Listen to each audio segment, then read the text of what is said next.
Family page. Lawyer Jagadish ರವರು ನಿರಂತರವಾಗಿ ಧರ್ಮಸ್ಥಳದಲ್ಲಿ ಹೂತು ಹಾಕಿರುವಂತಹ ಪ್ರಕರಣಕ್ಕೆ ಸಂಬಂಧಪಟ್ಟ ಹಾಗೆ ಫೇಸ್ಬುಕ್ ಅಲ್ಲಿ ಲೈವ್ ಬರ್ತಾ ಇದ್ರು. ಇತ್ತೀಚೆಗೆ ಸ್ವಲ್ಪ ಲೈವ್ ಬರೋದು ಕೂಡ ಕಡಿಮೆಯಾಗಿದೆ. ಧರ್ಮಸ್ಥಳದ ಬಗ್ಗೆ ಮಾತಾಡ್ತಾ ಇದ್ರು, ಅಲ್ಲಿ ಹೂತು ಹಾಕಿರುವಂತಹ ಪ್ರಕರಣದ ಬಗ್ಗೆ ಮಾತಾಡ್ತಾ ಇದ್ರು, ಮತ್ತು ಒಂದಷ್ಟು ವಿಡಿಯೋಸ್ಗಳನ್ನು ಕೂಡ ಮಾಡಿ ಬಿಡ್ತಾ ಇದ್ರು. ನಂತರದಲ್ಲಿ ಗಿರೀಶ್ ಮಟ್ಟನ್ ಅವರ ಬಗ್ಗೆ ಮಾತಾಡೋಕೆ ಶುರು ಮಾಡಿದ್ರು. ನಮ್ಮ ಜೊತೆಗೆ ಲಾಯರ್ ಜಗದೀಶ್ ರವರೇ ಇದ್ದಾರೆ. ನಮಸ್ಕಾರ, ಕಾರ್ಯಕ್ರಮಕ್ಕೆ ಆತ್ಮೀಯ ಸ್ವಾಗತ, ಸುಸ್ವಾಗತ. ಏನ್ ಸರ್, ನಿರಂತರವಾಗಿ ಧರ್ಮಸ್ಥಳದಲ್ಲಿ ಹೂತು ಹಾಕಿರುವಂತಹ ಪ್ರಕರಣದ ಬಗ್ಗೆ ಮತ್ತೆ ಧರ್ಮಸ್ಥಳದಲ್ಲಿ ಏನು ಅನಾಚಾರ ನಡೆದಿದ್ದು ಅದರ ಬಗ್ಗೆ ಮಾತಾಡ್ತಾ ಇದ್ರಿ. ಇತ್ತೀಚಿನ ದಿನಗಳಲ್ಲಿ ಅದು ಕಡಿಮೆಯಾಗಿದೆ. ಮತ್ತೆ ಹೋರಾಟಗಾರರಾಗಿರ್ತಕ್ಕಂತಹ ಗಿರೀಶ್ ಮಟ್ಟನ್ ಅವರ ಬಗ್ಗೆ ಮಾತಾಡೋಕೆ ಶುರು ಮಾಡಿದ್ರಿ. ಏನ್ ಕಾರಣ ಅಂತೇಳಿ ಒಂದಷ್ಟು ಜನ ಕೇಳ್ತಾ ಇದ್ದಾರೆ. ಜಗದೀಶ್ ರವರಿಗೆ ಫಂಡಿಂಗ್ ಆಗಿದೆ, ಸೊ ಈ ಕಾರಣದಿಂದ ಜಗದೀಶ್ ರವರು ಹೋರಾಟಗಾರರ ಮೇಲೆ ತಿರುಗಿ ಬಿದ್ದಿದ್ದಾರೆ ಅಂತೇಳಿ. ಮೊದಲನೇದಾಗಿ ಪ್ರಶ್ನೆ ಮಾಡೋದು ಸಾಂವಿಧಾನಿಕವಾಗಿ ಎಲ್ಲರ ಹಕ್ಕು. ಅದು ಎಲ್ಲರನ್ನೂ ಪ್ರಶ್ನೆ ಮಾಡ್ಬೇಕಾಗತ್ತೆ. ಈಗ ಅವ್ರು ನಮ್ಮನ್ನ ಪ್ರಶ್ನೆ ಮಾಡ್ತಾರಲ್ಲ ಫಂಡಿಂಗ್ ಆಗಿದೆ ಅಂತ, ಇರ್ಲಿ, ಅದ್ರ ಬಗ್ಗೆ ನಾನು ಆಮೇಲೆ ಮಾತಾಡ್ತೀನಿ. ಈ ಹೋರಾಟದಲ್ಲಿ ಬರೀ ನಾವು ಧ್ವನಿ ಮಾಡಿದ್ದಲ್ವಾ, ವಿಡಿಯೋ ಮಾಡಿ ಹಾಕಿದ್ದಲ್ಲ. ನಾನು ಬೆಳ್ತಂಗಡಿ ಕೂಡ ನನಗೆ ಸಮನ್ಸ್ ಕೊಟ್ಟು ನನಗೆ ಬೆಳ್ತಂಗಡಿ ಪೊಲೀಸರು FIR ಹಾಕಿ ಕರ್ಸ್ಕೊಂಡಿದ್ದಾರೆ. ಗಿರೀಶ ಒಬ್ಬ ಹೋರಾಟಗಾರನ ಅಥವಾ ಪೊಲೀಸ್ ಸ್ಪೈಯ ನನಗೆ ಗೊತ್ತಿಲ್ಲ. This is question. ಯಾಕಂದ್ರೆ ನೀವು ಹೋರಾಟಗಾರ ಅಂತ ಇದ್ರೆ ನಾನು ಆತನನ್ನ ಪೊಲೀಸ್ ಪ್ಲಾಂಟ್ ಮಾಡಿರೋಂಥ ಸ್ಪೈ ಕೂಡ ಆಗಿರ್ಬೋದು ಆತ ಅನ್ನೋದು. ಯಾಕಂದ್ರೆ ಡಿಪಾರ್ಟ್ಮೆಂಟ್ ಅಲ್ಲಿ ಇದ್ದ. ನನಗೆ ಅನುಮಾನ, ಬೀಯಿಂಗ್ ಅನ್ ಅಡ್ವೊಕೇಟ್ ನನಗೆ ಅನುಮಾನ ಇದೆ. ಅದಕ್ಕೇನು ತಪ್ಪೇನಿಲ್ಲ. ಕ್ಲಾರಿಟಿ ಕೊಡಬೇಕಾದ ಅವ್ರ ಕೆಲಸ ಅಥವಾ ಪರಿಸ್ಥಿತಿ ಕೊಡುತ್ತೆ ಅಥವಾ ಸಮಯ ಕೊಡುತ್ತೆ, ಅದು ಬೇರೆ ವಿಚಾರ. ಒಂದಷ್ಟು ಪ್ರಶ್ನೆಗಳು ಸಾರ್ವಜನಿಕ ವಲಯದಲ್ಲಿ ಕೇಳ್ತಾ ಇದ್ದಾರೆ, ಮತ್ತೆ ನನ್ನನ್ನು ಕೇಳ್ತಾರೆ. ಯಾಕೆ ಸರ್ ಇದು ಈ ಒಂದು ಧರ್ಮಸ್ಥಳದ ಹೋರಾಟದಲ್ಲಿ ಎಲ್ಲ ಯಾಕೆ ಉಲ್ಟಾ ಯಾಕೆ ಆಗ್ತಾ ಇದೆ, ನ್ಯಾಯ ಯಾಕೆ ಸಿಗ್ತಾ ಇಲ್ಲ, ಮತ್ತೆ ಯಾಕೆ ಎಲ್ಲ ಯಾರನ್ನ ತನಿಖೆ ಮಾಡಬೇಕು ಅವ್ರನ್ನ ತನಿಖೆ ಮಾಡ್ತಾ ಇಲ್ಲ, ಇದು ಯಾಕೆ ಈ ಥರ ಆಗ್ತಾ ಇದೆ. ಸೊ ಈ ಥರ ಆದಾಗ ನಾವು ಬರೀ ವಿಡಿಯೋ ಮಾಡೋದನ್ನ ಬಿಟ್ಟು we started writing to supreme court, ಹೈಕೋರ್ಟ್ಗೆ ಬರ್ತಿದ್ದೀವಿ, CMಗೆ ಬರ್ತಿದ್ದೀವಿ, SITಗಂತೂ ಅಲ್ಲಿ ನೋಡಿ ರಿಪ್ಲೈ ಅವ್ರುಗಳೇ ಕಳಿಸಿರುವಂಥ ರಿಪ್ಲೈಗಳೇ ಒಂದು ಇಷ್ಟಿದೆ. ಸೊ ಕಾನೂನಾತ್ಮಕವಾಗಿ ಬರೀ ನಾವು ಫೇಸ್ಬುಕ್ಕಲ್ಲಿ ಒಂದೇ ಅಂತಲ್ಲ, ಕಾನೂನಾತ್ಮಕವೂ ಸಹ ಅದಕ್ಕೆ ಹೋರಾಟಗಳನ್ನು ಮಾಡ್ತಾ ಇದ್ದೀವಿ. ಗಿರೀಶ್ ಮೇಲೆ ನನಗೆ ಅನುಮಾನ ಬರಲಿಕ್ಕೆ ಒಂದಷ್ಟು ಕಾರಣಗಳಿದೆ. ನಾನು ಅದನ್ನು ಎಸ್ಪೆಷಲಿ ನೀವು ಆ ಬೆಲ್ಟಲ್ಲಿ, ಆ ಜಾಗ್ರಫಿಕಲ್ ಏರಿಯಾದಲ್ಲಿ ನೀವು ಈ ಒಂದು ಚಾನಲ್ ತುಂಬ ಫೇಮಸ್ ಇರೋದ್ರಿಂದ ನಾನು ಈ ಮೂಲಕನೇ ನಾನು ಕೇಳಲಿಕ್ಕೆ ಇಷ್ಟಪಡ್ತೀನಿ. ಧನಂಜಯನ ಕರ್ಕೊಂಬಂದಿದ್ದು ನನಗಿರೋ ಮಾಹಿತಿ ಪ್ರಕಾರ ಜಯಂತ್ ಕೂಡ ಹೇಳಿದ ಅದನ್ನೇ, ಸಮೀರು ಅದನ್ನೇ ಹೇಳಿದ್ರು ನನಗೆ. I spoke to Sameer also. Sameer advocate ಹತ್ರ ಮಾತಾಡಿದೆ, ಜಯಂತ್ ಕೂಡ ಅದನ್ನೇ ಹೇಳಿದ್ದು. ಅಡ್ವೊಕೇಟ್ ಧನಂಜಯ್ ಅವ್ರನ್ನ ಪರಿಚಯ ಮಾಡಿಕೊಂಡು ಈ ಒಂದು ಕೇಸ್ಗೆ ಎಂಗೇಜ್ ಮಾಡಿದ್ದು ಅಥವಾ ಎಂಗೇಜ್ ಮಾಡಲಿಕ್ಕೆ ಡಿಸಿಷನ್ ಮಾಡಿದ್ದು, if I am not wrong, I think Girish Mattannan ಅವರು. ಧನಂಜಯ್ ಸರ್ ಬರ್ತಾರೆ, ಒಂದಷ್ಟು I think pinpointing dialogues ಹೊಡಿತಾರೆ. ಇಷ್ಟು ದಿನ ಈ ಕೇಸಲ್ಲಿ ನೋಡಿದಲ್ಲ, ನಂತರ ಅಡ್ವೊಕೇಟ್ ನೋಡಿಲ್ಲ ಅಂತ. ಸೊ ನಮಗೆಲ್ಲ ಒಂಥರ ರೋಚಕ ಆಗುತ್ತೆ. ಇನ್ಫ್ಯಾಕ್ಟ್ ನಾನು ಅಲ್ಲಿವರೆಗೂ ಈ ಒಂದು ಹೋರಾಟದಲ್ಲಿ ಗುರ್ಸ್ಕೊಂಡಿರೋದಿಲ್ಲ. ನಾನು ಅನ್ಕೊಂಡೆ ಧನಂಜಯ ಬಂದ್ಮೇಲೆ ಅನಿಸ್ತು ಏನೋ ಸತ್ಯ ಇದೆ ಅಂತೇಳಿ. ನಾವೆಲ್ಲ ಜಂಪ್ ಆಗಿದ್ದು ಧನಂಜಯ ಅವ್ರು ಬಂದ್ಮೇಲೆ. ಈ ಕೇಸು ತನಿಖೆ ಆಗಲಿಕ್ಕೆ ಶುರು ಆಗುತ್ತೆ. ಒಂದು FIR ಆಗುತ್ತೆ, FIR 39/2025. ಅದಕ್ಕೂ ಕೂಡ ಧನಂಜಯ ಆ್ಯಂಡ್ ಟೀಮ್ ಮತ್ತೆ ಇವರೆಲ್ಲ ಕಾರಣನೇ. ಗಿರೀಶ್, ಜಯಂತ್ ಇವರೆಲ್ಲರೂ ಕಾರಣನೇ. I really appreciate their job. But ಆದರೆ ಆ ತನಿಖೆ ದಿಕ್ ತಪ್ಪಿಸ್ತಾ ಇದೆ. ಮತ್ತೆ ಯಾಕಂದ್ರೆ ಇವ್ರುಗಳು ಹೇಳೋ ಪ್ರಕಾರ ಒಂದು 400ಕ್ಕೂ ಹೆಚ್ಚು UDRಗಳಿದೆ, ಮಿಸ್ಸಿಂಗ್ ಕೇಸ್ಗಳಿದೆ, ಕೊಲೆಗಳಿದೆ. ಆಮೇಲೆ ಇದೇ ಧರ್ಮಸ್ಥಳದ ಪೊಲೀಸವ್ರ ಮೇಲೆ ಆರೋಪ ಇದೆ. ಈ ಆರೋಪ ಹೊತ್ತಿರುವಂಥ ಧರ್ಮಸ್ಥಳ ಪೊಲೀಸರು, ಬೆಳ್ತಂಗಡ ಪೊಲೀಸರು ತನಿಖೆ ಮಾಡಿದ್ರೆ ಇದು ದಿಕ್ ತಪ್ಪುತ್ತೆ ಅಂತ ನಾವೇನು ಮಾಡ್ತೀವಿ, ಮಾಧ್ಯಮದ ಫೇಸ್ಬುಕ್ ಮುಖಾಂತರ, ಮಾಧ್ಯಮಗಳ ಮುಖಾಂತರ ಸ್ಟೇಟ್ ಲೆವೆಲಲ್ಲಿ, ರಾಷ್ಟ್ರೀಯ ಮಟ್ಟದಲ್ಲಿ, ಅಂತಾರಾಷ್ಟ್ರೀಯ ಮಟ್ಟದಲ್ಲೂ ಕೂಡ, if I am not wrong, BBC cover ಮಾಡ್ತಾರೆ, ಎಲ್ಲ ಕವರ್ ಮಾಡಿದ್ರೆ SIT ರಚನೆ ಆಗುತ್ತೆ. SIT ರಚನೆ ಆದ ಮೇಲೆ ಎಲ್ಲರಿಗೂ ಒಂದು ಕಾನ್ಫಿಡೆನ್ಸ್ ಬರುತ್ತೆ, ಎಸ್ ಈ ಒಂದು ತನಿಖೆಗೆ ಒಂದು ನ್ಯಾಯ ಸಿಗುತ್ತಪ್ಪ. ಬಟ್ ಗೋಯಿಂಗ್ ಫಾರ್ವರ್ಡ್ ಬೈ 1.5 ಮಂತಲ್ಲಿ ಧನಂಜಯ ಅವ್ರು ಇದ್ದಕ್ಕಿದ್ದಂಗೆ ಬ್ಯಾಕ್ಔಟ್ ಆಗ್ತಾರೆ. ಏನಕ್ಕೆ ವಾಪಸ್ ಹೋಗ್ತಾರೆ ಅಥವಾ ಕೇಸನ್ನ ಕೈ ತೊಳಿತಾರೆ, ಕಾರಣ ಇರಲ್ಲ. ಇದು ಸಾಕ್ಷಿದಾರ ಆಗಿದ್ದ ಸರ್, ಸಾಕ್ಷಿದಾರ ಆದ ನಂತರ ಅವನು ಆರೋಪಿ ಆದ. ಸೊ ಆರೋಪಿಗೆ ಅಲ್ಲ, ನಾನು ಭೀಮನ್ ಬಗ್ಗೆ ಮಾತಾಡ್ತಾ ಇಲ್ಲ, ನಾನು ಭೀಮನ್ ಬಗ್ಗೆ ಬರ್ತೀನಿ. ನಾನು ಮಾತಾಡ್ತಾ ಇರೋದು ಈ ಕೇಸನ್ನ ತಗೊಂಡ್ಬಂದು ಕೋರ್ಟಲ್ಲಿ ಸ್ಟೇಷನಲ್ಲಿ ಕಂಪ್ಲೇಂಟ್ ಕೊಟ್ಟು FIR ಮಾಡಿಸಿ ಜಡ್ಜ್ ಅವ್ರ ಮುಂದೆ ಹೇಳಿಕೆ ಕೊಡಿಸಿದಂತ ನಾನು ಅಡ್ವೊಕೇಟ್ ಧನಂಜಯ್ ಅವ್ರ ಬಗ್ಗೆ ಮಾತಾಡ್ತಾ ಇದ್ದೀನಿ. ನಾನು ಭೀಮನ್ಗೂ ಬರ್ತೀನಿ. ಭೀಮರ ಜೊತೆಗೆ ಇದ್ದಂತಹ ಧನಂಜಯ್ ಯಾವಾಗ ಸಾಕ್ಷಿದಾರನಾಗಿದ್ನೋ, ಯಾವಾಗ ದೂರುದಾರನಾಗಿದ್ನೋ ಅಲ್ಲಿಯ ತನಕ ಧನಂಜಯ್ ಅವರು ಇದ್ರು. ನಂತರದಲ್ಲಿ ಯಾವಾಗ ಅವನನ್ನು ಆರೋಪಿ ಮಾಡಿದ್ರು, ಸುಳ್ಳು ಹೇಳೋಕೆ ಪ್ರಾರಂಭ ಮಾಡಿದ್ನೋ, ಆ ನಂತರದಲ್ಲಿ ಧನಂಜಯ್ ಅವರು ಬ್ಯಾಕ್ಔಟ್ ಆದ್ರು ಅಂತೆ. ಅಲ್ಲ, ಇದನ್ನ ಧನಂಜಯ್ ಅವರು ಕ್ಲಾರಿಟಿ ಕೊಡಬೇಕು. ಇದನ್ನ ನಾನು ನಿಮ್ಮ ಮಾತನ್ನ ಧನಂಜಯ್ ಅವ್ರ ಮಾತನ್ನ ಒಪ್ಕೊಳ್ಳಿಕ್ಕೆ ರೆಡಿ ಇಲ್ಲ. ಆಮೇಲೆ ಈ ರೀತಿ ಕೇಸ್ಗಳು ತಗೊಂಡಾಗ ಧನಂಜಯ್ ಅವರು ಹೇಳಿದ ರೀತಿನಲ್ಲೇ ನಂತರ ಅಡ್ವೊಕೇಟ್ ನೋಡಿಲ್ಲ ಅಂತ, ಈ ರೀತಿ ಷಡ್ಯಂತ್ರಗಳು ಒಬ್ಬ ಕಂಪ್ಲೇನೆಂಟ್ನ ಆರೋಪಿ ಮಾಡೋದು SIT ಮತ್ತೆ ಭ್ರಷ್ಟ ಪೊಲೀಸರಿಗೆ ಅದು ದೋಸೆ ತಿರುವಾಗದಷ್ಟೇ ಈಸಿ ಆಗಿರುತ್ತೆ. ಬಟ್ ಅದನ್ನ ಹೊರಗಡೆ ಕರ್ಕೊಂಡ್ಬಂದು ಅವನಿಗೆ ಕಾನ್ಫಿಡೆನ್ಸ್ ಅಲ್ಲಿ ಇಟ್ಕೊಂಡು ಅವ್ನು ಸುಳ್ಳು ಹೇಳ್ತಾ ಇದ್ದಾನಂತೆ. ಒಬ್ಬ ಅವನು ಪಾಪ ಅವಿದ್ಯಾವಂತ, ಮತ್ತೆ ಒಂದು ತುಳಿತ ಸಮಾಜದಿಂದ ಬಂದಿರುವಂತ ವ್ಯಕ್ತಿ. ಆ ವ್ಯಕ್ತಿ ಅಲ್ಲಿ ಪೊಲೀಸ್ ಪ್ರೆಷರ್ ಅಲ್ಲಿ ಪೊಲೀಸ್ ಎದುರಿಸ್ತಾ ಇದ್ದಾನೆ. ಇನ್ಫ್ಯಾಕ್ಟ್ ಇನ್ಸ್ಪೆಕ್ಟರ್ ಮಂಜುನಾಥ್ ಗೌಡ ಧಮ್ಕಿ ಹಾಕಿದಾಗ ನಾನು ಲೈವ್ ವಿಡಿಯೋದಲ್ಲಿ ನಾನು ಪ್ರಶ್ನೆ ಮಾಡಿದೆ ಹೊರತು ಸಂಬಂಧಪಟ್ಟಂತ ವಕೀಲರು ಕಂಪ್ಲೇಂಟ್ ಕೊಡ್ಬೋದಾಗಿತ್ತು ಮಂಜುನಾಥ್ ಗೌಡನ ಮೇಲೆ. ಅದು that was the starting point of diversion. ಯಾವಾಗ ಓಪನ್ ಆಗಿ ಎದುರಿಸಿ ಸಿಕ್ಕಾಕೊಂಡ್ರು ನಾನು ಕಂಪ್ಲೇಂಟ್ ಫೈಲ್ ಮಾಡಿದ್ದೀನಿ ಯಾರು ಮಂಜುನಾಥ್ ಮೇಲೆ. ಒಬ್ಬ ವಕೀಲರಾಗಿ ಮ್ಯಾಜಿಸ್ಟ್ರೇಟ್ಗೆ ಕಂಪ್ಲೇಂಟ್ ಕೊಡ್ಬೋದಾಗಿತ್ತು, ಪ್ರೊಟೆಕ್ಷನ್ ಕೊಡಿ ಸ್ವಾಮಿ, ಈ ರೀತಿ ಏನೋ ಮ್ಯಾಜಿಸ್ಟ್ರೇಟ್ ಆಕ್ಷನ್ ಮಾಡಿಲ್ಲ ಅಂದ್ರೆ ಹೈಕೋರ್ಟ್ ಇದೆ, ಸುಪ್ರೀಂ ಕೋರ್ಟ್ ಇದೆ, ರಿಜಿಸ್ಟ್ರಾರ್ಸ್ ಇದ್ದಾರೆ, ಆಮೇಲೆ ಲಾ ಕಮಿಷನ್ ಇದೆ, ಕೊಡ್ಬೋದಾಗಿತ್ತು. ಎಂಥದ್ದು ಮಾಡಿಲ್ಲ. Okay, I don't by this. ಇದು ಏನೋ ಅವ್ನು ಉಲ್ಟಾ ಹೊಡೆದ ಅಂತಂದ್ರೆ ನೀವುಗಳು ಅವನಿಗೆ ಕರೆಕ್ಟಾಗಿ ಸಪೋರ್ಟ್ ಮಾಡ್ತಾ ಇಲ್ಲ, ಅವನಿಗೆ ಕಾನ್ಫಿಡೆನ್ಸ್ ಇಟ್ಟಿಲ್ಲ, ಅವನನ್ನು ಯಾರ್ಯಾರು ಎದುರಿಸ್ತಾ ಇದ್ದಾರೆ ಆ ಹೆದರಿಕೆನ ನ್ಯೂಟ್ರಲೈಸ್ ಮಾಡಲಿಕ್ಕೆ ನಿಮ್ಮ ಟೀಮಲ್ಲಿ ಕೆಪಾಸಿಟಿ ಇಲ್ಲ. ಡೆಫಿನೆಟ್ಲಿ ಅವನೊಬ್ಬ ಪ್ರೇ ಆಗ್ತಾನೆ. ಒಂದು ಧನಂಜಯ ಬ್ಯಾಕ್ಔಟ್ ಆಗಿದ್ದು. ಎರಡನೇದು ರೀಸನ್ ಏನೇ ಇರಲಿ, ಓಕೆ, ಅವ್ನು ಉಲ್ಟಾ ಹೊಡೆದ್ಬಿಟ್ರೆ ಅವ್ನು ಯಾಕೆ ಉಲ್ಟಾ ಹೊಡೆದ ಅಂತ ಅಟ್ಲೀಸ್ಟ್ ತನಿಖೆ ಆಯ್ತಾ? ಉಲ್ಟಾ ಹೊಡೆದಿದ್ದಕ್ಕೆ ಅಥವಾ ಅವನಿಗೆ ಹೆದರಿಕೆ ಆಗಿದ್ದಕ್ಕೆ ಅವ್ರ ಕಡೆಯಿಂದ ಕಂಪ್ಲೇಂಟ್ ಆಗಿಲ್ಲ. ಏನೂ ಆಗಿಲ್ಲ ಅಂತ ಅವನ ಮೇಲೆ ಆರೋಪಗಳನ್ನ ಹಾಕಿ ಓಕೆ ಅವ್ನು ತಪ್ಪೇ ಇರ್ಬೋದು, ಇಲ್ಲ ಅಂತ ಹೇಳ್ತಲ್ಲ, ಹೆದರಿಕೆಯಿಂದ ಅವನು ಉಲ್ಟಾನೇ ಹೊಡೆದಿದ್ದಾನೆ ಅಂತ ಅನ್ಕೊಳ್ಳೋಣ.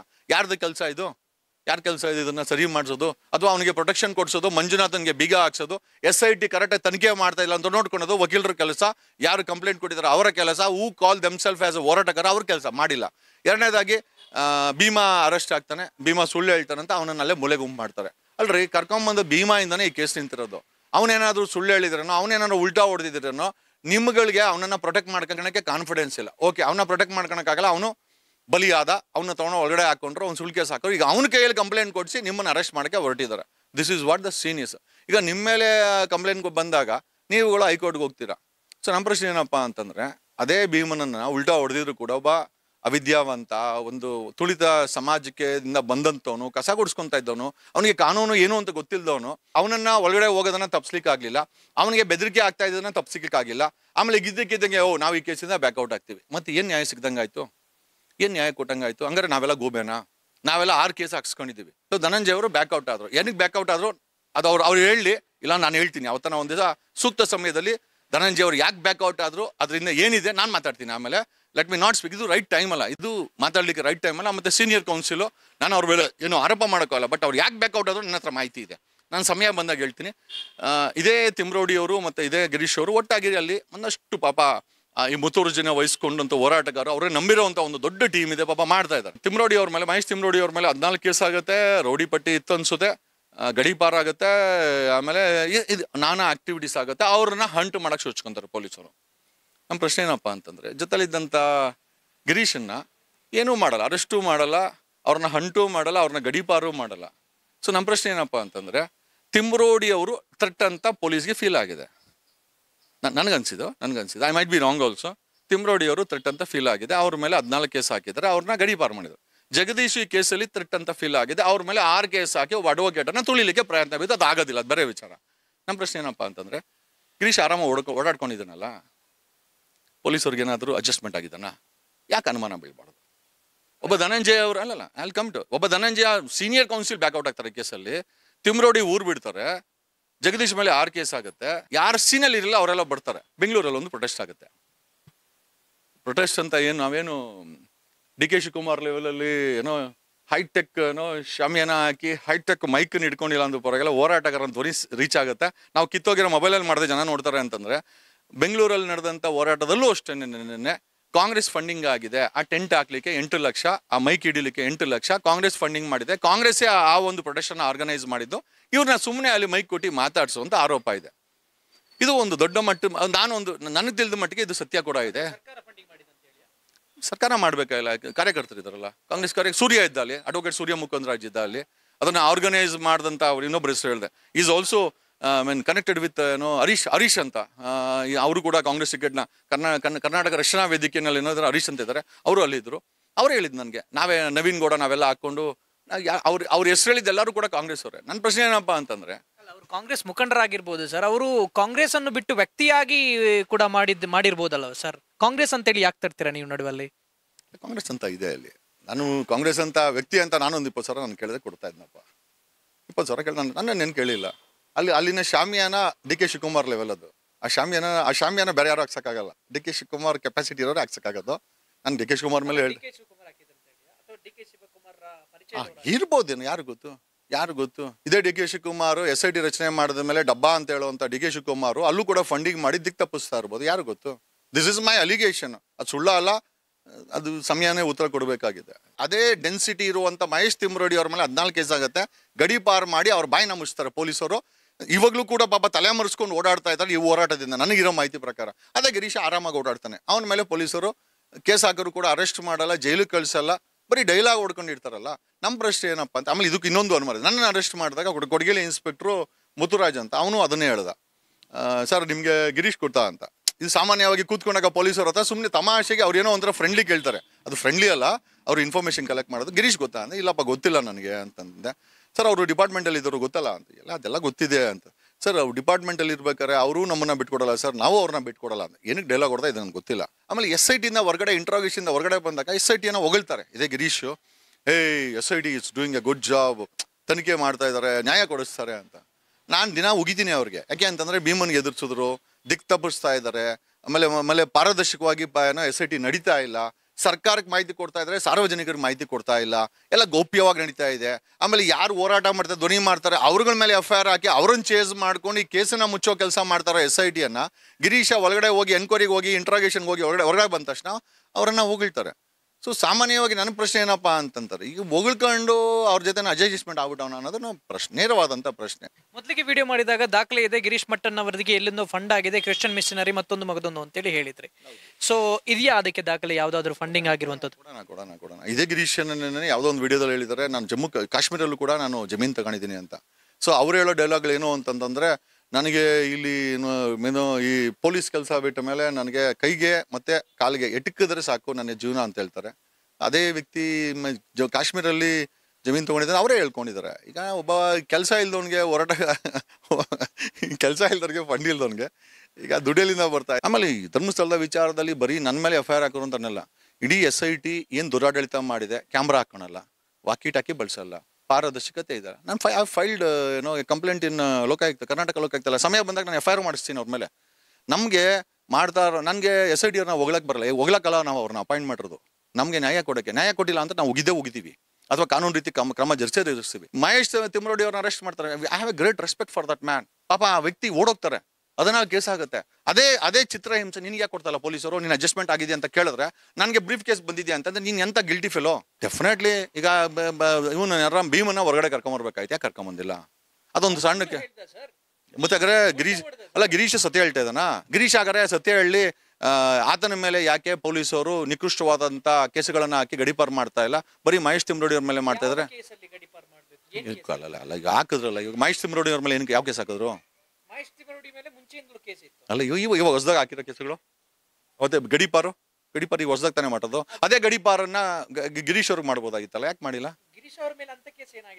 ಇಲ್ಲ ನನ್ಗೆ ಗೊತ್ತಿಲ್ಲ ಬಿಡಿ ಸರ್, ಏನೋ ಸರ್ ನನಗೆ ಒಂದು ಅರ್ಥ ಮಾಡ್ಕೊಳ್ಳಿ, ನಾನು ಯಾರಿಗೂ ಬಕೆಟ್ ಹಿಡ್ಕೊಂಡು ನಾನು ಜೀವನ ಮಾಡಲ್ಲ. ಈಗ ನೀವೇನಾದರೂ ಗಿರೀಶನ್ ಪರವಾಗಿ ಪ್ರಶ್ನೆ ಕೇಳ್ತಾ ಇದ್ರೆ ಅದ್ರ ಉತ್ತರ ನಿಮ್ಮ ಹತ್ರನೇ ಇದೆ, ನಾನು ಇದನ್ನು ಹೇಳಕ್ ಹೋಗೋದಿಲ್ಲ. ಓಕೆ, ಆಮೇಲೆ ನಾನು ಇಲ್ಲಿ ಗಿರೀಶನ ಪರವಾಗಿ, ಗಿರೀಶ್ ಮಟ್ಟನ್ ಅವರ ಪರವಾಗಿ ಪ್ರಶ್ನೆ ಕೇಳೋದಲ್ಲ.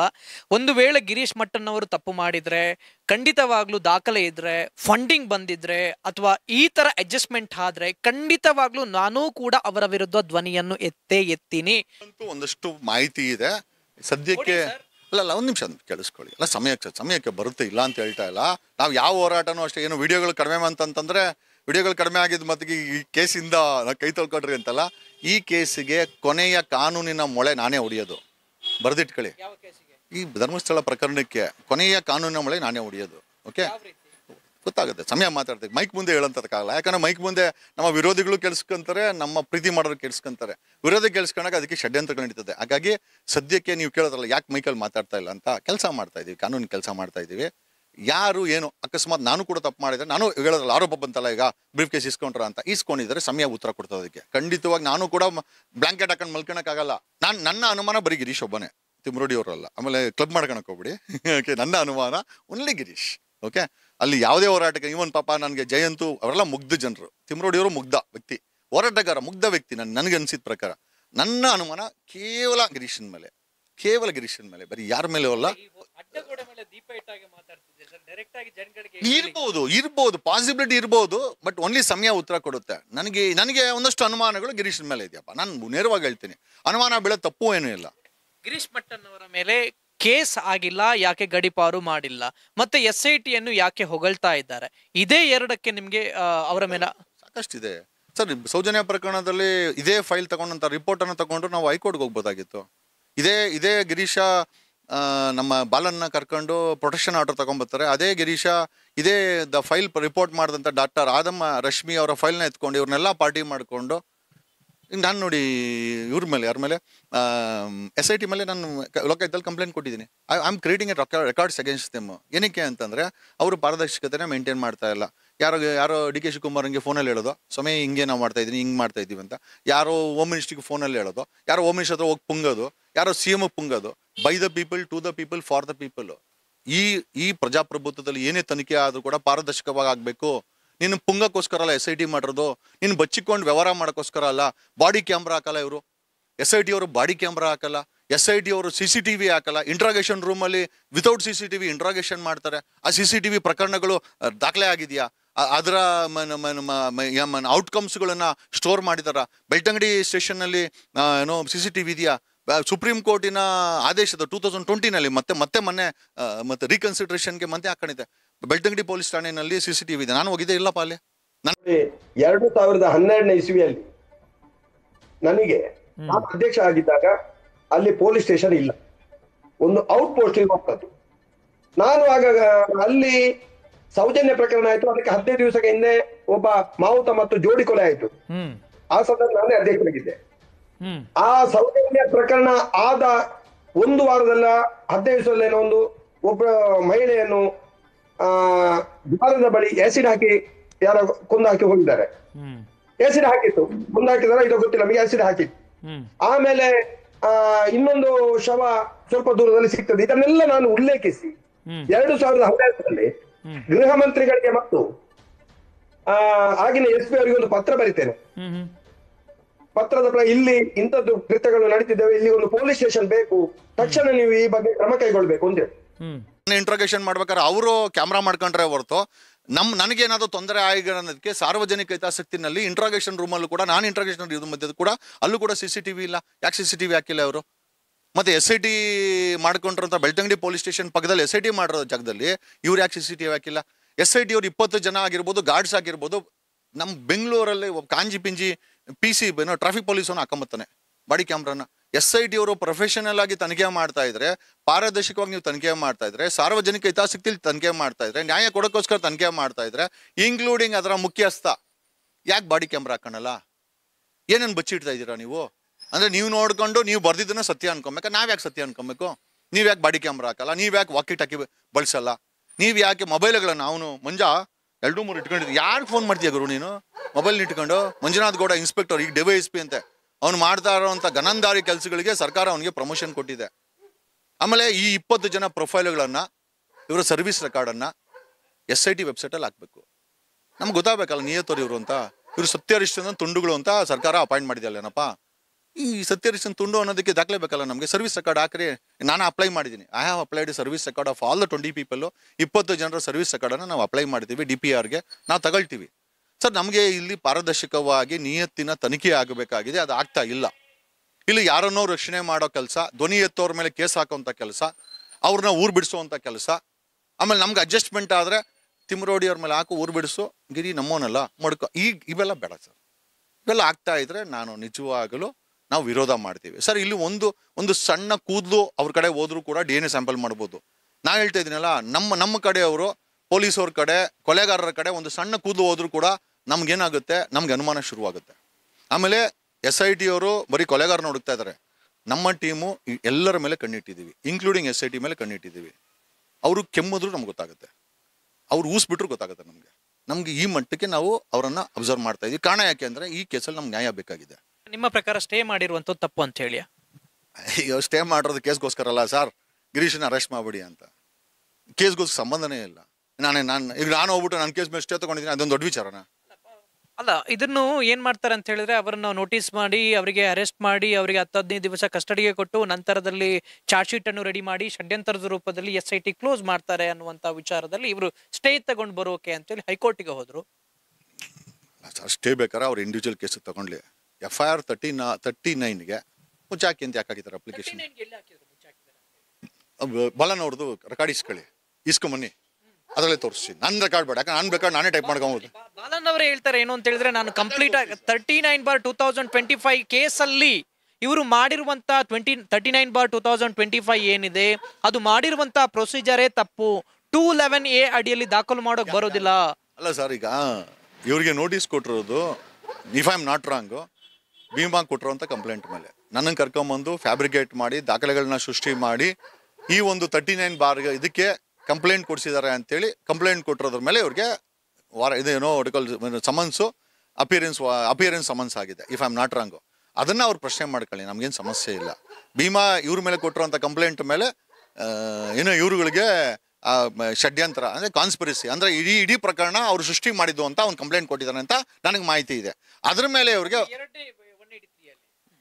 ಯಾವ ಅಲ್ಲಲ್ಲ ಅದೇ 2ನೇ 183 ತಗೊಂಡ್ರಲ್ಲ,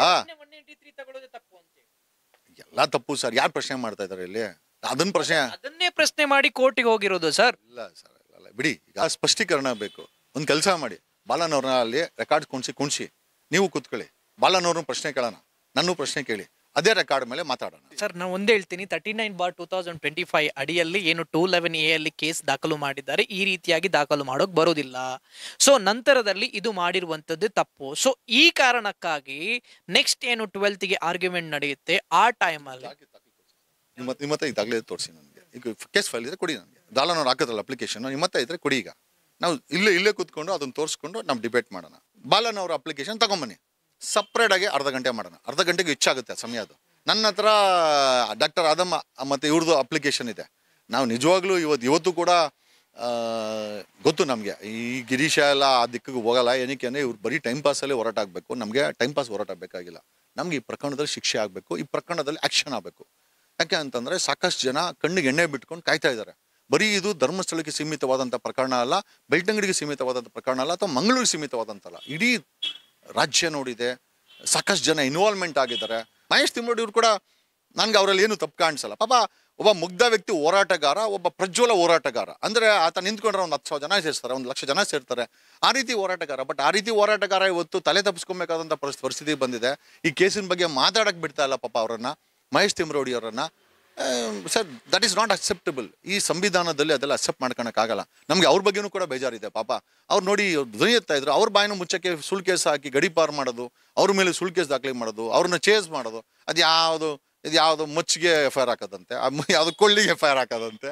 ಇದೆಲ್ಲ ಏನು ಸರ್? ಇದೆಲ್ಲ ಏನು ಮಾಡ್ತಾ ಇದ್ದಾರೆ Belthangady police?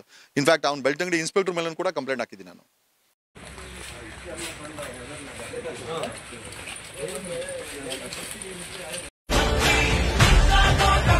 Belthangady ಇನ್ಸ್ಪೆಕ್ಟರ್ದು service record ಕೇಳಿದ್ದೀನಿ. ಎಷ್ಟು ಕನ್ವಿಕ್ಷನ್ ಗುರು ಕೇಳಿಸ್ಕೊಂತ ಇದೆಯಾ? ಬೆಳ್ತಂಗಡಿ ಇನ್ಸ್ಪೆಕ್ಟರ್ ನಿಂದು ಎಷ್ಟು ಕನ್ವಿಕ್ಷನ್ ಮಾಡಿದ್ಯಾ, ಎಲ್ಲೆಲ್ಲಿ ನೀನು ಕೆಲಸ ಮಾಡಿದ್ಯಾ, ಅದನ್ನು ಕೂಡ ಕೇಳಿದ್ದೀವಿ. ನಿನ್ನ ರೇಟನ್ನು ಡಿಪಾರ್ಟ್ಮೆಂಟೇ ಫಿಕ್ಸ್ ಮಾಡಿದೆ. ಆ ರೇಟನ್ನು ನೀನು ಮಾಡೋ ಕ್ರೈಟೀರಿಯಾನ ಹೊರಗಡೆ ತಗೊಂಬತ್ತೀವಿ. ಒಬ್ಬ ಇನ್ಸ್ಪೆಕ್ಟರ್ ಅಂತಂದರೆ ಎಷ್ಟು ಕೇಸು, ಎಷ್ಟು ವರ್ಷದಿಂದ ಕೆಲಸ ಮಾಡ್ತಾ ಇದ್ದಾನೆ. ಸುಬ್ಬರ್ಪುರ ಮಠ, ಮಠ ಅವ್ರನ್ನೇ ಹೇಳ್ತಾ ಇರೋದು. ಮಠ ಎಷ್ಟು ದಿನದಿಂದ ಎಷ್ಟು FIR, ಎಷ್ಟು IO ಆಗಿದೆ, ಎಷ್ಟು IO ಆಗಿ ಕನ್ವಿಕ್ಷನ್ ಕೊಡಿಸಿದೆ. We are taking that. ದಾಖಲೆ ಎತ್ತೀವಿ. ಆ ಅಪ್ಪನ ಕ್ರೆಡಿಬಿಲಿಟಿ ಬೇಕಾಗಿದೆ ನಮಗೆ. ಯಾಕೆಂದರೆ ನಾವು ಉಚ್ಚಾಟ ಮಾಡೋಕ್ಕೆ ಬಿಡಲ್ಲ. ಉಚ್ಚಾಟ ಮಾಡೋಕ್ಕೆ ಬಂತು ಅಂದರೆ ಅವ್ರಿಗೆ ಹುಚ್ಚನ್ನ ಬಿಡಿಸ್ತೀವಿ ನಾವು. ಅವರ ಯೋಗ್ಯತೆ ಏನಿದ್ರು ಪೊಲೀಸವರು IOಗಳಾದಾಗ ಕನ್ವಿಕ್ಷನ್ ರೇಟಲ್ಲಿ ಅವ್ರ ಯೋಗ್ಯತೆ ಇದೆ ಸರ್. ಯಾವುದೇ ಆಗಿರಲಿ. ಕೊಡಗೇಲಿ ಇನ್ಸ್ಪೆಕ್ಟರ್ ಮುತ್ತೂನು ಅಷ್ಟೇ, 18 ವರ್ಷ ಆಯಿತು ಬೆಂಗಳೂರಿಗೆ ಬಂದು, ಡಿಸ್ಟ್ರಿಕ್ಟ್ ಬಿಟ್ಟು ಆಚೆ ಹೋಗಿಲ್ಲ. ಎಷ್ಟು ಕೇಸಲ್ಲಿ ಕನ್ವಿಕ್ಷನ್ ಕೊಟ್ಟವನೇ ನಾವು ತಗೊಂಡಿದ್ದೀವಿ, ಅಪ್ಲೈ ಮಾಡಿದ್ದೀವಿ, ತಗೊಂತೀವಿ.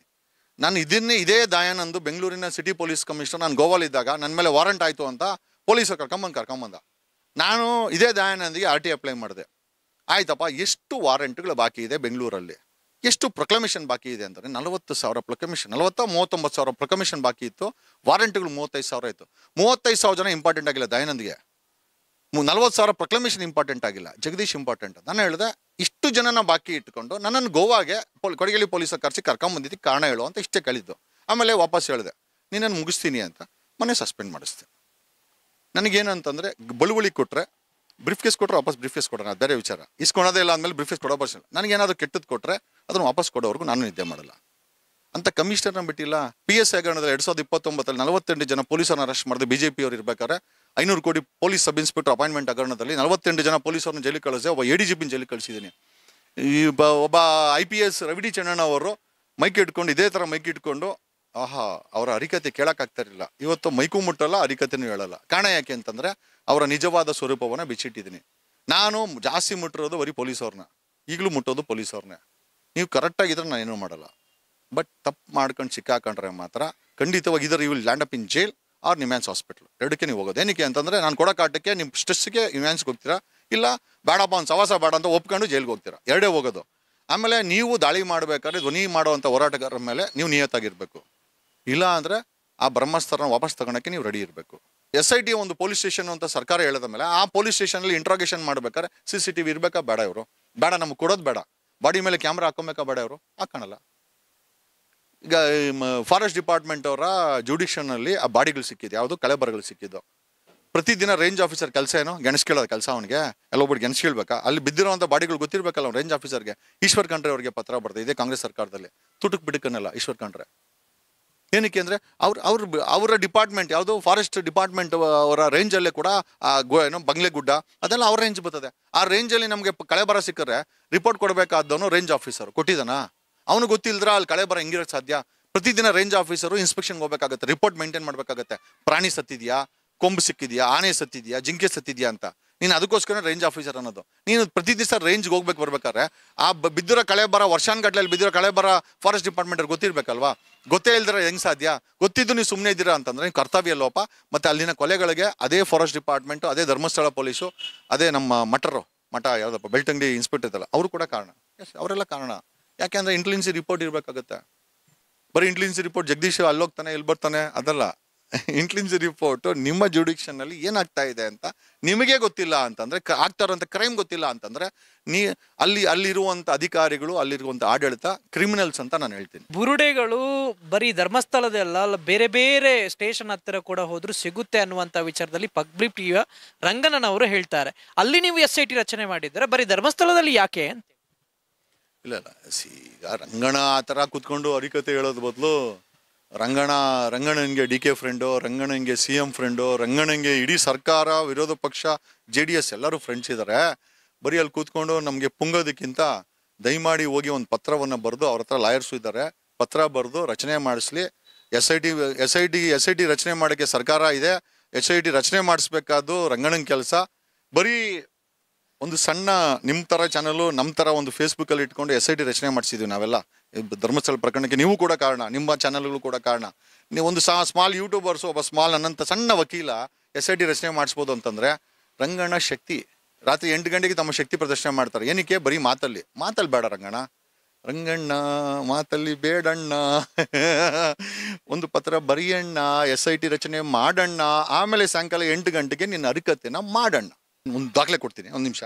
ಮಹಿಳಾ ಮತ್ತು ಮಕ್ಕಳ ಮೇಲಿನ ಶೋಷಣೆ, ದೌರ್ಜನ್ಯ, ಅತ್ಯಾಚಾರ ನಿಯಂತ್ರಿಸುವ ಮತ್ತು ವರದಿ ನೀಡುವ ತಜ್ಞರ ಸಮಿತಿ, ಓಕೆ, ಈ ರಿಪೋರ್ಟ್ ಕೊಟ್ಟಿದೆ. ಈ ರಿಪೋರ್ಟ್ ಕಾಪಿ ಆ್ಯಕ್ಚುಲಿ ಇರಬೇಕಾದ್ದು ಕರ್ನಾಟಕ ಮಹಿಳಾ ಆಯೋಗದ ಅಧ್ಯಕ್ಷರ ಬಳಿ ಇರಬೇಕು. ನಾನು ಸರ್ಕಾರದಿಂದ ಈ ಕಾಪಿ ತಗೊಂಡು, ಈ ಕಾಪಿನಲ್ಲಿ 7 ಪೇಜಸ್ ಬೆಳ್ತಂಗಡಿ ಮತ್ತು ಧರ್ಮಸ್ಥಳದಲ್ಲಿ ಮಿಸ್ಸಿಂಗ್ ಕೇಸುಗಳ ಬಗ್ಗೆ ರಿಪೋರ್ಟ್ ಇದೆ. ಓಕೆ, ಇದನ್ನ ನಾವು ತಯಾರು ಮಾಡಿಲ್ಲ. ಈ ತಯಾರು ಮಾಡಿದ್ದು ಕಾಂಗ್ರೆಸ್ ಸರ್ಕಾರದ ವರದಿ ಕಮಿಟಿ, ರಿಸರ್ಚ್ ಕಮಿಟಿ ಇದನ್ನ ಮಾಡಿರೋದು ಉಗ್ರಪ್ಪನವರ ಅಧ್ಯಕ್ಷತೆಯಲ್ಲಿ. ಈ ಕಾಪಿನಲ್ಲಿ, ಈ ಬುಕ್ಕಲ್ಲಿ ನೋಡಿ, ಸೈಜ್ ನೋಡಿ 700 ಪೇಜ್ ಇದೆ. ಈ ಬುಕ್ಕಲ್ಲಿ ಧರ್ಮಸ್ಥಳದ ಬಗ್ಗೆ, ಬೆಳ್ತಂಗಡಿ ಬಗ್ಗೆ ರಿಪೋರ್ಟ್ ಇದೆ. ಈ ರಿಪೋರ್ಟನ್ನು ನಾನು CBIಗೆ, ಮಾನ್ಯ ಸುಪ್ರೀಂ ಕೋರ್ಟ್ಗೆ, ಮಾನ್ಯ ಹೈಕೋರ್ಟ್ಗೆ, CM ಅವ್ರಿಗೆ, ನಾಗಲಕ್ಷ್ಮಿ ಚೌಧರಿ ಅವ್ರಿಗೂ ಸಹ ನಾನು ಕಳಿಸಿದ್ದೀನಿ. ನೋಡಿ ಇಲ್ಲೇ ಇದೆ. ನಾನೇನು ಅಲ್ಲ, ಈ ಕೆಲಸ ಆಯಮ್ಮ ಮಾಡಬೇಕಾಗಿದ್ದು, ನಾವಲ್ಲ. ಆಯಮ್ಮ ಮಾಡಬೇಕಾಗಿರೋದು the chairperson women's commission of Karnataka. ನಾನು ಅವ್ರಿಗೂ ಈ ಬುಕ್ಕನ್ನು ಕಳಿಸಿದ್ದೀನಿ. ಇದರ ಮೇಲೆ ನೀವು ಒತ್ತಡ ಹಾಕಿ ಅಂತ. ಮೇಡಮ್ ಅವ್ರನ್ನ ನೋಡೋದು ಜಾಸ್ತಿ ರೀಲ್ಸಲ್ಲೇ ಆಯಮ್ಮ ಕಾಣಿಸ್ಕೊತಾರೆ. ಈ ಒಂದು ಧರ್ಮಸ್ಥಳ ತನಿಖೆ ಆಗಲಿಕ್ಕೆ ಲೆಟ್ರ್ ಬರೆದ ಮೇಲೆ, ಅಟ್ಲೀಸ್ಟು ಹೆಣ್ಣು ಮಕ್ಕಳ ಮೇಲೆ ರೇಪ್ ಆಗಿದೆ, ಅಲ್ಲಿ ಕೊಲೆಗಳಾಗಿದೆ ಅಂತ ಆರೋಪ ಬಂದ ಮೇಲೆ ಅಟ್ಲೀಸ್ಟ್ ಒಬ್ಬ ಚೇರ್ಪರ್ಸನ್ ಆಗಿ ಅವರು ಧರ್ಮಸ್ಥಳಕ್ಕೆ ಭೇಟಿ ಕೊಡಬೇಕಾಗಿತ್ತು. ಈ ರಿಪೋರ್ಟನ್ನು ನಾನು ಕೊಡೋದಲ್ಲ, ಅವರೇ ಸಂಗ್ರಹ ಮಾಡಬೇಕು. ಯಾಕಂದರೆ ಈ ರಿಪೋರ್ಟ್ ಬಗ್ಗೆನೂ ಕೂಡ ಮಾಧ್ಯಮಗಳಲ್ಲಿ ಚರ್ಚೆ ಆಯಿತು. ಉಗ್ರಪ್ಪನವ್ರ ಕಮಿಟಿ ರಿಪೋರ್ಟಲ್ಲಿ ಮೆನ್ಷನ್ ಆಗಿದೆ ಅಂತೇಳಿ ಧನಂಜಯ ಅವರೇ ಹೇಳಿದ್ದಾರೆ. ಧನಂಜಯ ಹೇಳಿದ ಮೇಲೆ ನನಗೆ ಈ ಮಾಹಿತಿ ಗೊತ್ತಾಯ್ತು. I took this report from ಸರ್ಕಾರ. ಈ ರಿಪೋರ್ಟನ್ನು ಅವ್ರು ಕಲೆಕ್ಟ್ ಮಾಡ್ಕೊಳ್ಬೇಕಾಗಿತ್ತು. ಇದರಲ್ಲಿ 6-7 ಪೇಜ್ ಮೆನ್ಷನ್ ಆಗಿದೆ ಬೆಳ್ತಂಗಡಿ ಮತ್ತು ಧರ್ಮಸ್ಥಳದ ಮಿಸ್ಸಿಂಗ್ ಕೇಸ್ಗಳಲ್ಲಿ. ಆಮೇಲೆ ಈ ಎಂಟೈರ್ ಬುಕ್ಕಲ್ಲಿ ವಿಚಿತ್ರ ಏನು ಅಂತಂದರೆ, ಈ ಬೆಳ್ತಂಗಡಿ ಮತ್ತು ಧರ್ಮಸ್ಥಳದಲ್ಲಿ ನಡೆದಿರುವಂಥ ಈ ಘಟನೆಗಳು ವಿಚಿತ್ರವಾಗಿದೆ, ಇದ್ರ ಬಗ್ಗೆ ತನಿಖೆ ಆಗಬೇಕು ಅಂತ ಉಗ್ರಪ್ಪ ಬರ್ತಿದ್ದಾರೆ with details and with data.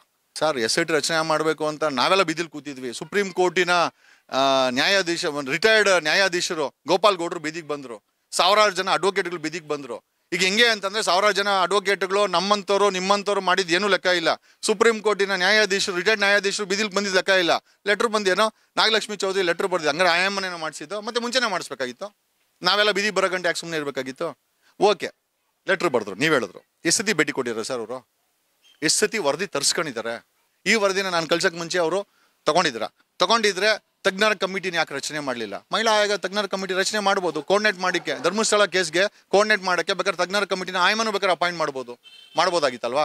ಅವರು ಹೋಗ್ಲಿಕ್ಕೆ ಆಗಲ್ಲ, ಬಿಸಿ ಇದ್ದಾರೆ ಅಂತ ಅನ್ಕೊಳೋಣ. ಮೇಡಮ್ ಅವರು ಒಂದು ತಜ್ಞರ ಕಮಿಟಿನ ರಿಪೋರ್ಟ್ ಮಾಡ್ಬೋದಾಯ್ತಲ್ವಾ? ಅಟ್ಲೀಸ್ಟ್ SIT ಏನು ನಡೀತಾ ಇದೆ, ಇವ್ರು ಲೆಟ್ರ್ ಬರೆದ್ಬಿಟ್ರೆ ಆಯ್ತಾ ಸರ್? ಲೆಟ್ರ್ ಬರೆದ್ಬಿಟ್ಟು SIT ರಚನೆ ಮಾಡಿ ಅವ್ರ ಊರ ಹಬ್ಬ ಮಾಡ್ಕೊಂಡು ಹೋಗ್ಲಿ. ಅಲ್ಲಿ ಏನು ನಡೀತಾ ಇದೆ ಎಮ್ಮನ್ಗೆ ವರದಿ ತರ್ಸ್ಕೊಂಡಿದಾರ? 3 ತಿಂಗಳಾದರೂ ಇವಾಗ ಬರ್ದಿದ್ದಾರೆ. ಏನಕ್ಕೆ? ಪಬ್ಲಿಕ್ ಪ್ರೆಷರ್ ಮೇಲೆ. ಯಾಕಂದ್ರೆ ಈ ಕಾಪಿ ಅವ್ರಿಗೂ ಹೋಗಿದೆ. ಓಕೆ, ಅವ್ರು ಹೋಗೋಕ್ಕಾಗಿಲ್ಲ, ಬಿಸಿ ಅನ್ಕೊಳ್ಳೋಣ. ರಿಪೋರ್ಟ್ ತರ್ಸ್ಕೊಂಡಿದ್ದಾರಾ? ಸುಪ್ರೀಂ ಕೋರ್ಟಿನ ಆಜ್ಞೆಯನ್ನು ಇವರು SIT ಅವರು ಮತ್ತು ಬೆಳ್ತಂಗಡಿ ಇನ್ಸ್ಪೆಕ್ಟ್ರು, ಧರ್ಮಸ್ಥಳ ಇನ್ಸ್ಪೆಕ್ಟ್ರು ಉಲ್ಲಂಘನೆ ಮಾಡಿದ್ದಾರೆ. CCTV ಹಾಕಲ್ಲ, ಬಾಡಿ ಕ್ಯಾಮ್ರಾ ಹಾಕಲ್ಲ, ಪಾರದರ್ಶಕತೆ ಇಲ್ಲ, ಟ್ರಾನ್ಸ್ಪರೆನ್ಸಿಗೆ ಆ್ಯಕ್ಟ್ ಇಲ್ಲ, ಯಾವ ಕಾನೂನು ಅವ್ರು ಫಾಲೋ ಮಾಡಲ್ಲ, ವಾಕಿ ಟಾಕಿನ ಬಳಸಲ್ಲ, ಬರೀ ಮೊಬೈಲ್ಗಳು ಇಟ್ಕೊಂಡು ಡೀಲ್ಗಳು ಮಾಡ್ಕೊತಾರೆ. ಇದ್ರ ಬಗ್ಗೆ ಯಾಕೆ ಅಮ್ಮ ರಿಪೋರ್ಟ್ ಕೇಳಿಲ್ಲ? ಕಾನೂನನ್ನ ಉಲ್ಲಂಘನೆ ಮಾಡಿಕೊಂಡು SIT ಮತ್ತು ಧರ್ಮಸ್ಥಳ ಪೊಲೀಸರು ಮಾಡ್ತಾ ಇರುವಂಥ ಅಚಾತುರ್ಯವನ್ನು, ಡಿವಿಯೇಟೆಡ್ ಇನ್ವೆಸ್ಟಿಗೇಷನ್ನ ಮತ್ತು ಸೆನ್ಸರ್ಡ್ ಇನ್ವೆಸ್ಟಿಗೇಷನನ್ನು ಪಾರದರ್ಶಕವಾಗಿ ಮಾಡಲಿ. ಟ್ರಾನ್ಸ್ಪರೆನ್ಸಿ ಆ್ಯಕ್ಟ್ ಇದೆ. By the people, for the people, to the people. ಸಂವಿಧಾನ ಹೇಳುತ್ತೆ ನಮ್ಮಿಂದ ನಮಗೋಸ್ಕರ, ನಮಗಾಗಿ. ಈ ಇನ್ವೆಸ್ಟಿಗೇಷನ್ ಯಾರಿಗೋಸ್ಕರ ಮಾಡ್ತಾ ಇದ್ದೀರಾ?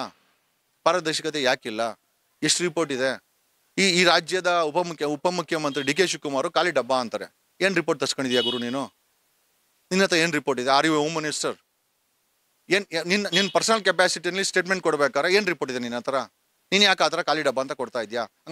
ಹಂಗಾರೆ ನಿಮ್ಮದೇ ಸರ್ಕಾರ ರಚನೆ ಬರ್ದಿರೋಂಥ ಲೆಟ್ರು, ಹಂಗಾರೆ SIT ರಚನೆ ಮಾಡಿ ಅಂತ ಬರ್ದಿರೋ ಮಹಿಳಾ ಆಯೋಗದ ಅಧ್ಯಕ್ಷರ ನಿಲುವನ್ನು ಅನುಮಾನ ಬೀಳ್ತಾ ಇರೋಂಥ DK ಶಿವಕುಮಾರ್ ಅವ್ರದ್ದೇ ಸರ್ಕಾರ ಬರ್ದಿರೋದು. ಅದ್ರ ಮೇಲೆ SIT ರಚನೆ ಆಗಿರೋದು. DK ಶಿವಕುಮಾರ್ ಅದಕ್ಕೆ ಖಾಲಿ ಡಬ್ಬ ಅಂತಾರೆ.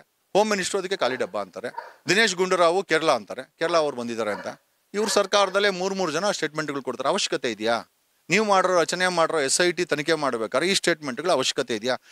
ಈ ಒಂದು ಸ್ಟೇಟ್ಮೆಂಟ್ಗಳಿಂದ ಕಾಂಗ್ರೆಸ್ ಸರ್ಕಾರದ ಮೇಲೆ ಸಂಪೂರ್ಣ ನಂಬಿಕೆ ಹೊರಟೋಗಿದೆ. ಇವ್ರನ್ನ ಮುಚ್ಚಾಕೋಸ್ಕರ SIT ಬಳಸ್ತಾ ಇದ್ದಾರೆ ಅಂತ ಜನರಿಗೆ ಒಂದು ಅನಿಸ್ತಾ ಇದೆ, ನಮಗೂ ಅನಿಸ್ತಾ ಇದೆ. ನನಗೆ ಒಂದು ಕ್ಲಾರಿಟಿ ಕೊಡಿ ಅಂತ ಹೇಳಿದ್ರೆ, ಈಗ ಏನು ಸ್ಟೇಗೆ ಹೋಗಿದ್ದಾರೆ, ನನ್ನ ಪ್ರಕಾರ ಏನು ಅಂತ ಹೇಳಿದ್ರೆ, ಆ 39/2025 ಏನಿದೆ ಅದನ್ನು ಸ್ಕ್ವಾಶ್ ಮಾಡಬೇಕು ಅಂತೇಳಿ ಅಲ್ಲ, ಅದರಲ್ಲಿ ಏನು ಸೆಕ್ಷನ್ಸ್ ಹಾಕಿದ್ದಾರೆ 211A ಅಡಿಯಲ್ಲಿ, ಸೊ ಅದು ಸರಿ ಇಲ್ಲ, ಮತ್ತೆ ಇವರಿಗೆ ನೋಟಿಸ್ ಕೊಟ್ಟಿರುವಂಥದ್ದು ಕೂಡ ಸರಿಯಲ್ಲ ಅನ್ನುವಂಥ ವಿಚಾರದಲ್ಲಿ ಇನ್ನು ಸರಿ ಮಾಡಿ ಅನ್ನುವಂಥದ್ರಲ್ಲಿ ಕೋರ್ಟಿಗೆ ಹೋಗಿದ್ದಾರೆ. 12 ತಾರೀಕಿಗೆ ಮತ್ತೆ ಆರ್ಗ್ಯುಮೆಂಟ್ ಆಗುತ್ತೆ, ಏನಾಗುತ್ತೆ ಅಂತ ಹೇಳಿ ನೋಡಬಹುದು ಅನ್ನುವಂಥ ವಿಚಾರದಲ್ಲಿ ನಿಮ್ಮ ಪ್ರಕಾರ ಏನು? ನನ್ನ ಪ್ರಕಾರ ಈ ರೀತಿಯಾಗಿ ಅಂತೇಳಿ ಅದು ಸ್ಟೇಗೆ ಹೋಗಿರೋದು ಅವ್ರ ಪರ್ಸನಲ್ಗೆ ಬಿಟ್ಟಾಕಿ ಅವ್ರನ್ನ ಅರೆಸ್ಟ್ ಮಾಡಬೇಡಿ ಅಂತ ಹೋಗಿದ್ದಾರೆ. ಅದು ಹೈಕೋರ್ಟ್ಗೆ ಬಿಟ್ಟಂತ ಸಮಾಚಾರ. ಒಂದಂತೂ ನಿಜ, ಈ ಕೇಸಲ್ಲಿ ಕಾನೂನು ಕ್ರಮ ಆಗುತ್ತೆ, ಈ ಕೇಸಲ್ಲಿ ನ್ಯಾಯ ಸಿಗುತ್ತೆ 100%. ಯಾವ ಊದಾಗಿರೋ ಪ್ರಕರಣ, ಕೊಲೆ ಮಾಡಿರೋ ಪ್ರಕರಣ, ಅತ್ಯಾಚಾರ ಪ್ರಕರಣ, ಸಿಸ್ಟಮನ್ನು ಬಳಸಿ SITನ ದಿಕ್ತಪ್ಸರ ಪ್ರಕರಣ, ಸೌಜನ್ಯ ಪ್ರಕರಣ, ಎಲ್ಲದಕ್ಕೂ ನ್ಯಾಯ ಸಿಗುತ್ತೆ. ನಮಗೆ ನ್ಯಾಯ ಬೇಕು. ಧರ್ಮಸ್ಥಳ ಪ್ರಕರಣದಲ್ಲಿ, ಸೌಜನ್ಯ ಪ್ರಕರಣದಲ್ಲಿ, SIT ದಿಕ್ತಪ್ಪಿರೋ ಪ್ರಕರಣದಲ್ಲಿ, SIT ಮಾಡಿರುವಂಥ ಸುಳ್ಳು ಪ್ರಕರಣಗಳಲ್ಲಿ ನ್ಯಾಯ ಬೇಕಾಗಿದೆ. ಆ ಸುಳ್ಳು ಪ್ರಕರಣದಲ್ಲಿ ಗಿರೀಶ್ ಅವ್ರ ಮೇಲೆ ಮಾಡಿರುವಂಥ ಸುಳ್ಳು FIR ಕೂಡ ನಾನು ಸೇರಿಸ್ಕೊಂಡೇ ಹೇಳ್ತಾ ಇದ್ದೀನಿ. ಆ ಪ್ರಕರಣದಲ್ಲಿ ನಮಗೆ ನ್ಯಾಯ ಬೇಕಾಗಿದೆ. ನ್ಯಾಯ ಸಿಗುತ್ತೆ. ಈ ದೇಶದಲ್ಲಿ ಸಂವಿಧಾನ ಬದುಕಿದೆ, ನ್ಯಾಯ ಬದುಕಿದೆ, ನ್ಯಾಯ ಸಿಗುತ್ತೆ. ಸ್ವಲ್ಪ ಲೇಟ್ ಆಗ್ಬೋದು ಅಷ್ಟೇ, ಸ್ವಲ್ಪ ಲೇಟ್ ಆಗ್ಬೋದು. ಕುಗ್ಗಿದನಂತೆ ದಣಿ, ಕುಗ್ಗಿದನಂತೆ. ಓಕೆ, ದಣಿ ನಿದ್ದೆ ಮಾಡ್ತಾ ಇಲ್ಲ ಅಂತೆ. ಇದು ನಮ್ಮ ಹತ್ರ ಇರುವಂಥ ರಿಪೋರ್ಟು. ನನಗೆ ಅಷ್ಟೇ ಖುಷಿ ಆಯಿತು. ಅವ್ನು ನಿದ್ದೆ ಮಾಡ್ತಾ ಇಲ್ಲ, ಸಾಕು. SIT ಮತ್ತು ನಮ್ಮ ಎಲ್ಲರ ಧ್ವನಿ, ನಿಮ್ಮ ಧ್ವನಿ ಎಸ್ಪೆಷಲಿ ನಿಮ್ಮೆಲ್ಲ ಅಟ್ಯಾಕ್ ಎಲ್ಲ ಆಯಿತು. I really feel sorry for ಪಾಪ ಪತ್ರಕರ್ತರ ಮೇಲೆ ಒಂದಷ್ಟು ಅದೇನೋ ಹೇಳ್ತಾರೆ, ಬುರುಡೆ ಯೂಟ್ಯೂಬರ್ಸ್ ಅಂತೆಲ್ಲ ಹೇಳ್ತಾ ಇದ್ರು. ಇರಲಿ ಬಿಡು, ಬುರುಡೇನೋ ಅಥವಾ ಯೂಟ್ಯೂಬರ್ಸ್ ಒಟ್ಟಿನಲ್ಲಿ ಕ್ಯಾಮ್ರಾ ಹಿಡ್ಕೊಂಡು ಸತ್ಯ ಕೇಳ್ತಾ ಇದ್ದಾರೆ. ಅದು ಏನೇ ಇರ್ಬೋದು, ನಿಜವಾಗ್ಲೂ ನಿಮ್ಮ ಎಲ್ಲ ಹೋರಾಟನೂ ಕೂಡ ಪಾಪ ಅಲ್ಲಿ ಒಂದಷ್ಟು ಮಾಧ್ಯಮದವ್ರು ಮಾಡ್ತಾರಂಥ ಹೋರಾಟ ನಮ್ಗೆ ನಿಜವಾಗ್ಲೂ ಖುಷಿ ಆಗುತ್ತೆ. ಅಲ್ಲಿನ ಜನ ನಂಬಿಕೆ ಇಟ್ಕೊಂಡಿದ್ದಾರೆ ನ್ಯಾಯ ಸಿಗುತ್ತೆ ಅಂತ, ನಮ್ಗೆ ಖುಷಿ ಆಗುತ್ತೆ. ಅಲ್ಲಿನ ಒಂದಷ್ಟು ಹೋರಾಟಗಾರರು ಏನೇ ಭಿನ್ನಾಭಿಪ್ರಾಯ ಇರಲಿ, what ever said and done, ನಂದು ಗಿರೀಶ್ ಏನೇ ಇರ್ಬೋದು, ಅದು ಬೇರೆ ವಿಚಾರ. ಗಿರೀಶ್ದು ನಂದು ಇಂಪಾರ್ಟೆಂಟ್ ಅಲ್ಲ, ನ್ಯಾಯ ಸಿಗೋದು ಇಂಪಾರ್ಟೆಂಟ್ ಇಲ್ಲಿ. ಓಕೆ, ಅಕಸ್ಮಾತ್ ಅಂತ ಪರಿಸ್ಥಿತಿ ಬಂದು ಜಗದೀಶ್ ನೀವು ಬೇಡ, ನೀವು ಸುಮ್ಮನೆ ನ್ಯಾಯ ಸಿಗುತ್ತೆ, ನಾನು ಸುಮ್ಮನೆ ಕೊಟ್ಟಿದ್ದೀನಿ, ನನಗೇನು ಸಮಸ್ಯೆ ಇಲ್ಲ. ಅಥವಾ ಇದರಿಂದ ಏನಾದರೂ ಒಂದು ಆಗಬೇಕು, ನೀನು ಮುಂದೆ ಬನ್ನಿ, ನಾನು ಮುಂದೆ ಬರಕೊಟ್ಟಿದ್ದೀನಿ, ನಮಗೆ ನ್ಯಾಯ ಇಂಪಾರ್ಟೆಂಟು. ನಂದು ಗಿರೀಶ್ದು ಎಲ್ಲ ಸೈಡಿಗೆ ಇಟ್ಬಿಡೋಣ. ಈ ಕೇಸಲ್ಲಿ ನ್ಯಾಯ ಸಿಗಬೇಕು, ಸಿಕ್ಕೇ